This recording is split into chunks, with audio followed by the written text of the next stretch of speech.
All right, buddy. So, what's your name and where you from for the people that don't already know or haven't seen the first part that we just got done doing the other day?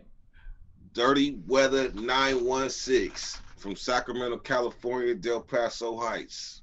Del Paso Heights, Sacramento, California, ladies and gentlemen. And the story that you told us uh, on the last episode was pretty damn wild, man. We kind of jumped right into the damn. Pretty shitty, huh? Yeah. But yeah, we jumped right into a crazy situation. We didn't really get into the details on kind of.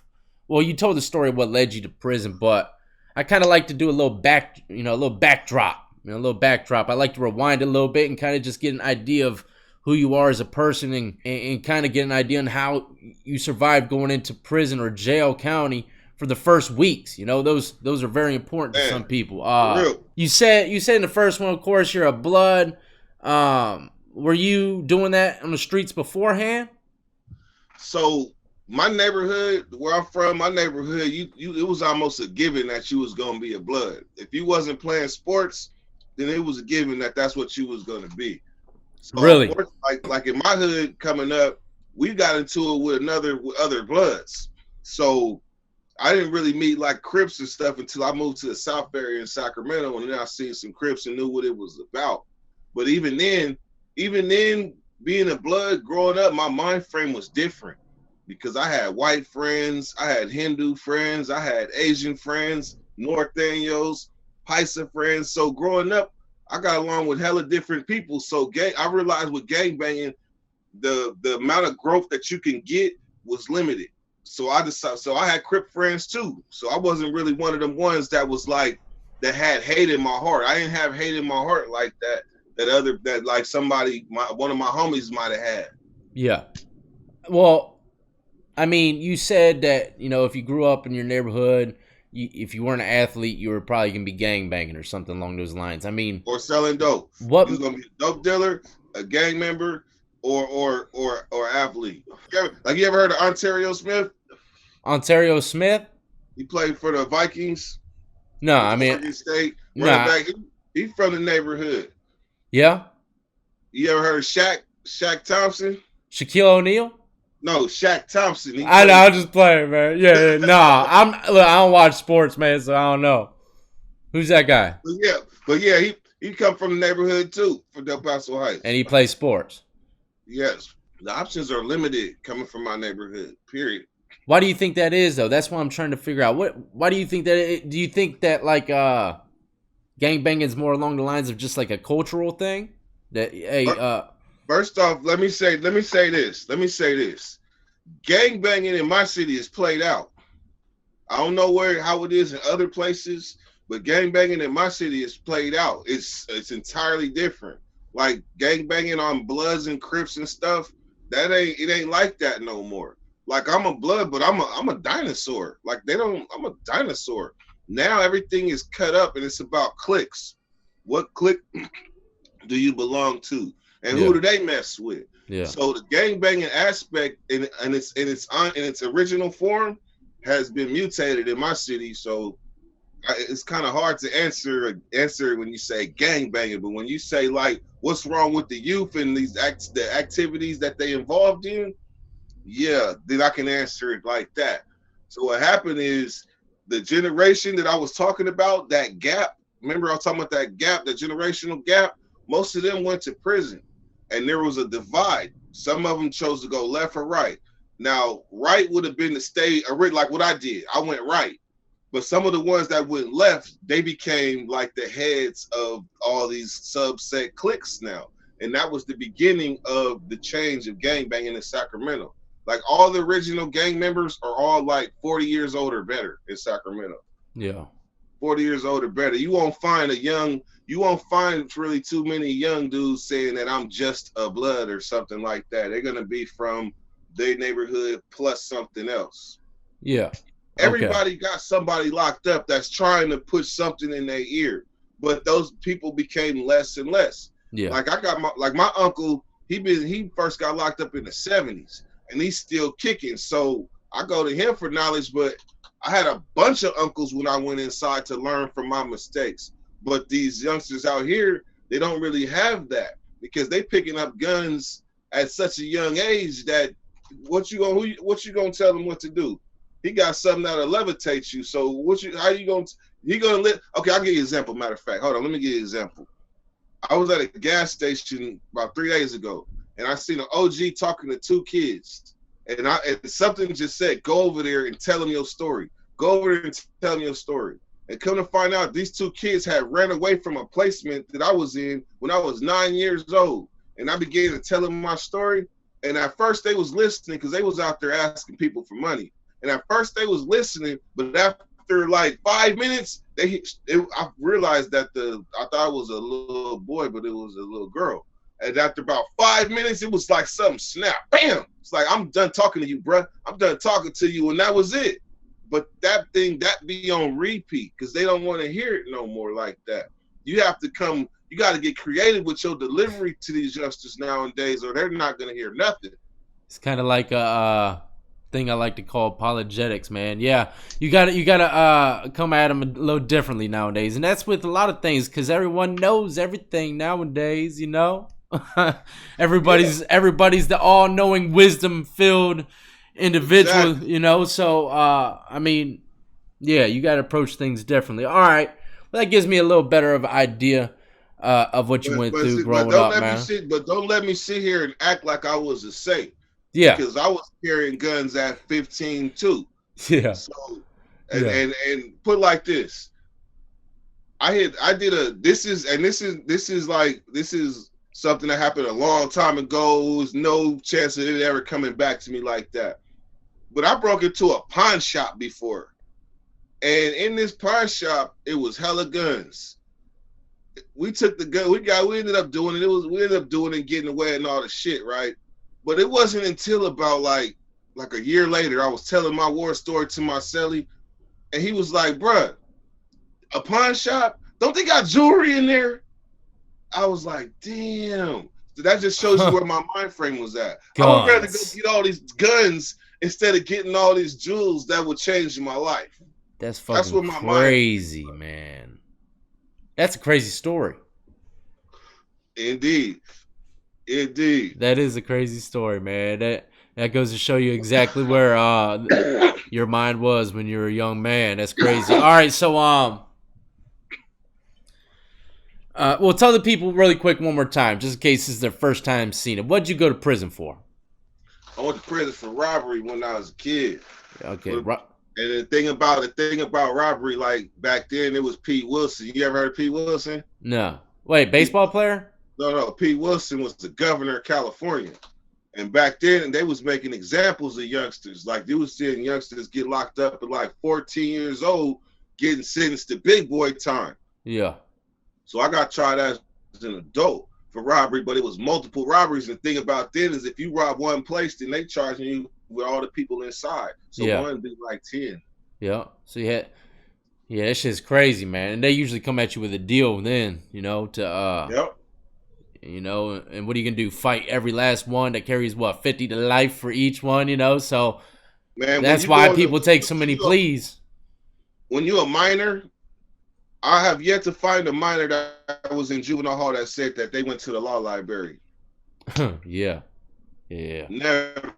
So just think, if you get tried as an adult and you go to by the time you get to the big boy time and where you really going through some shit, it's already over. You bang because you've been in juvenile hall playing video games and playing the activities that they got, playing basketball. So by the time you really end up against it, it's too late. And you taking whatever they throw on the plate. So anyhow, so I go to the county jail. I first get there, right? County jail. Were you ready? Were you prepared? You know what? I was a rider in juvenile hall. Rider meaning somebody like that was gonna fight quick. Like I would take off on you, or if somebody took off on me, we gonna get down. So I had a reputation in juvenile hall already. So when I got to the county, I'm like, ooh, these is grown ass men. I'm seeing them push up on people.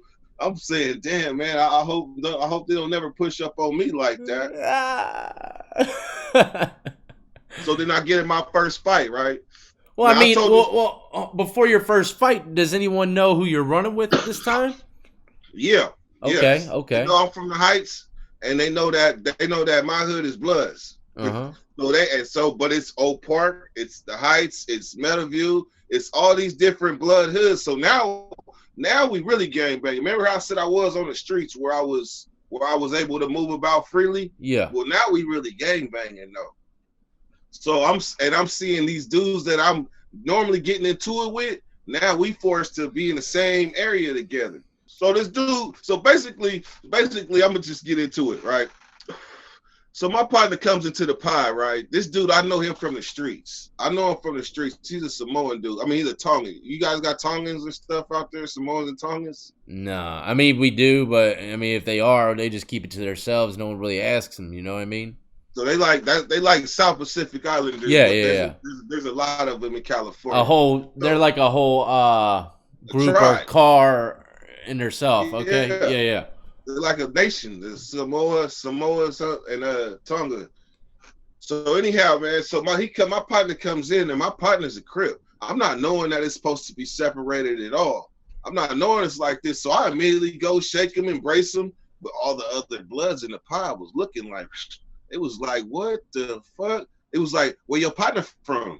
Where your partner from? I was like, he from TCG, Tonga Crip Gang. It was like, TCG? Tonga Crip Gang? It was like, oh, nigga, he got to go, right? So basically, they told me because that's my partner, I got to get him because he can't be here. Because I'm not knowing it's separated.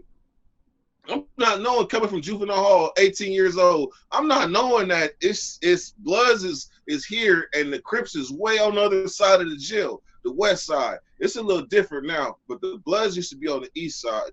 I mean, the Bloods are on the east side, and then the west side used to be Crips. Now it's like now because of what I said about the mixing things. Now it's all messy. All the different sets and shit. Yeah. Now it's all different now. Yeah. But back then, automatically he gotta go. So they push up on me. They really like pressuring me. They like, you gotta get him, and I folded. I told him I went to the blinds and told old boy, my partner, to come to the blinds. We're about to fight, right? And he basically turned it down. And in my mind, I'm thinking since he turned it down, that's like a dead issue. But what ends up happening is he rolls it up. Y'all call it roll up out there? No, we don't call it roll up. We just check in. But hold on, hey, let me rewind it. You say you're a homeboy. You're about to fight your homeboy? Yes. He's not from my hood. He's from a Crip neighborhood. Remember how I said I moved? But he's your homeboy, and you rolling up on him regardless because they're pressuring you because to go. The other dudes is pushing up on me, making me do it. I've seen it many times. Seen this situation many times, my friend. But like I don't know. Like I don't know. These is grown men, and I really don't know coming from juvenile hall. So they pushing up on me, and I feel the pressure. That's why I called him out. And he was like, basically, "No, I'm not about to fight you." When we went inside, he checked in, he hit the button. So in my mind, I'm thinking that's a dead issue. Yeah. So the Crip's out. The Crip's gone. So the Crip's gone. Yeah. Let's get going. Dead issue. So that night, okay, so once he moved out, then they moved me upstairs. So I'm upstairs with my partner.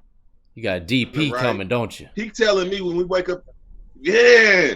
But he telling me they was calling somebody up here one of them things, like a disrespectful word to call a Crip. I ain't on that page, so I'm not gonna do that. Yeah. But they was yelling up there, calling somebody, and I knew my celly from the streets. So he was like, man, they was calling somebody up here one of them things, and I know it ain't you, and I know it ain't me, so I'm confused. So when I went downstairs, man, it was a dude, man. It was a dude. The dude that was bullying everybody, he was like, man, you didn't get the Crip, dude, so now you got to go.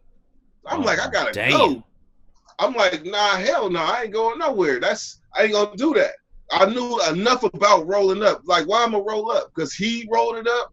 So anyhow, my big homie from my hood went to his door and was like, look, my homie is not a Crip. My homie is not a Crip. My homie is from Del Paso Heights Bloods. And I'm sitting there, man, I ain't even got no hair on my face. Can you picture that? I'm like 140, 45 pounds. So he like so the dude would not back down. So my homie was like, man, you just gonna have to fight him. I'm like, okay, it's nothing. I'm nervous as shit. But I'm like, okay, it's nothing. So I give me a little soap on the rope. You guys got them, the little soap on the rope. Yeah. Put little bars of soap in the sock. I put that in my little waistband. And I go to dude's cell, right? I ain't gonna lie, man. I go to his cell, right? I go, hey, how long we gonna fight for? You know what he told me? He had socks on his hands, right? He had socks on his hands. Oh, that's scary, man. When you see him put the socks on, bro. Man, look, God. He said, don't worry, I'm gonna make it short and sweet. I was like, oh shit, it's all bad. He about to murder me. So I have to hang out. Like once everybody lock up, I stay out because we about to fight in the blinds. So when the door opens, the doors make this sound. Click, click, click, click, click, click, click. When they come around, yeah, man, when it got to his door and it opened, it was like, it was like my life flashed before me, but I was in life or death mode because this tunnel way vision. bigger than me. Man, he like 23. I'm 18. He been YA everything. He gonna kill me like he killed the other people I seen already. So not literally kill, but beat the smack out of like 2-3 people. Yeah. So when the door opens, I'm swinging with everything my little 18-year-old ass can muster. I'm hitting him with the windmill, like everything. So when he dug back, he hit me with a split Dugan. I'm talking about, even though I was hitting him, he hit me with that one. It was like, bing! I'm telling you. When he hit me, you see the video games where somebody get hit, they'd be like, bing! Like Mike Tyson knockout.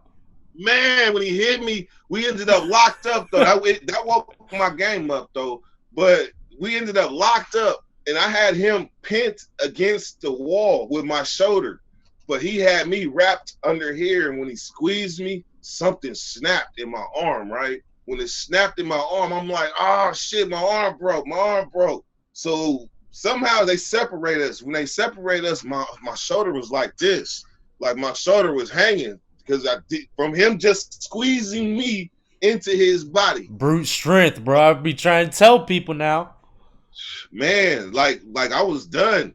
And then he come back, right? Because I'm sitting there, I'm helpless. I can't do that. He tried to dope feed me with a tray. Bing!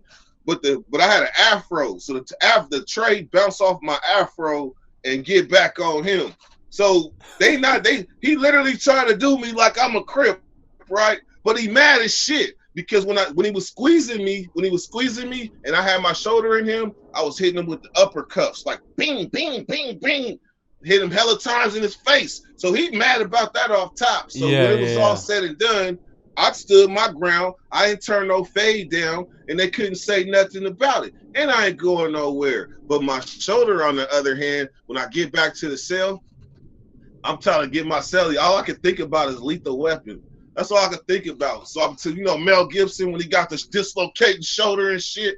So I'm on the wall, right? I'm trying to bang, but I'm about to pass out from the pain. Oh, so it's dislocated. Yes. So unfortunately, for the first time in the history of my career, I had to push that button. When the police came, they like, "What's wrong with you?" I'm like, I'm having shoulder pains. They said, "What happened?" I hit him with the classic. I fell off the bunk. They said, "Oh yeah, another one of those, huh?" I'm like, I fell off the bunk, man. They might believe that though with the shoulder, you know what I mean? They know the business. They know. I mean, this is county jail, and they know that we ain't about to tell on ourselves like I just got in a fight. We ain't about to do that.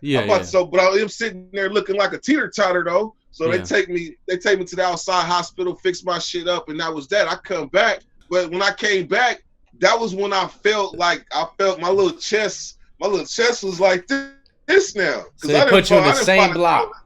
In the same block. Good I shit. fought a grown man now. You can't tell me nothing. I used to fight kids and stuff because I was a kid. But now they had some grown man stuff, and I ain't turning nothing down.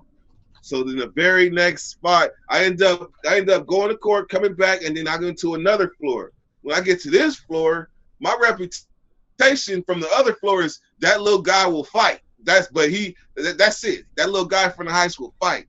And the next thing you know, I ended up getting my first knockout.